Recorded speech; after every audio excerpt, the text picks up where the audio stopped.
ንግግር ሰዎችን ማፍረስም መገንባትም ይችላል። ታዲያ መገንባት በምንችልበት ንግግራችን ሰዎችን ለምን እናፈርሳለን? መዶሻ እኮ ቤት ይሰራልም ያፈርሳልም አይደለ? ንግግራችንም ልክ እንደዛው ሰዎችን መገንባትም ማፍረስም ከቻለ ምን ነው ብንገነባቸው? ወይም ደግሞ መገንባት ካልቻልን ደግሞ ዝምታ ወርቅ ነው፣ ዝም ብንል ይሻላል።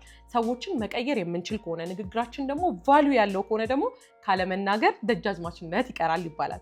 ስለዚህ ንግግራችን ጠቃሚ ከሆነ አስተውለን የምንናገር ከሆነ ንግግራችን ለውጥ ለማምጣት ከሆነ ቃላቶቻችንን በመምረጥ ንግግር የምንናገርበትን መንገድ ፕሮፌሽናል በማድረግ መናገር እንችላለን። በተለይ ሶሻል ሚዲያ ላይ የምንሰራ ሰዎች ብዙ ሰው ስለሚሰማን ለምን ፐርሰናሊ ከሆነ ኦልሬዲ ማን እንደምናወራ እናውቃለን። ምናልባት መስሪያ ቤት ከሆነ ቤተሰብ ጋር ከሆነ ጓደኛ ጋር ሪሌሽንሺፕ ላይ ከሆነ አመጣጣቸውን አናኗራቸውን ሁሉን ነገር ስለምናውቅ ሜቢ ንግግራችንን ያን ያህል ብዙ ማስተዋል ላይ ይጠበቅብን ይችላል። ለምን ምን እንደሚያስቀይማቸው ኦልሬዲ ስለምናውቅ። ሶሻል ሚዲያ ላይ ለምንሰራ ሰዎች ግን ማን ምን እያሳለፈ እንደሆነ ማን ምን አይነት ህይወት እንዳለው ማወቅ አንችልም። ስለዚህ የምንሰጣቸው አስተያየቶች ሶሻል ሚዲያ ላይ ከሆነ ኮሜንት ስናደርግ ቪዲዮ የምንሰራው ሰዎች ላይ ከሆነ በጣም ልንጠነቀቅ ይገባናል። ፐብሊክ ስፒኪንግ እና ኮሚኒኬሽናችሁን ደግሞ ፕሮፌሽናል ማድረግ ለምትፈልጉ ሰዎች እዚህ ፔጅ ላይ የተለያዩ ቲፖችን ስለምንለቅላችሁ መከታተል ትችላላችሁ። እንዲሁም ስልጠናዎችም ቦዝ ፕራይቬት ኮቺንግም ግሩፕ ክላሶችም ስላሉ እኛን ኮንታክት ማድረግ ትችላላችሁ። አመሰግናለሁ።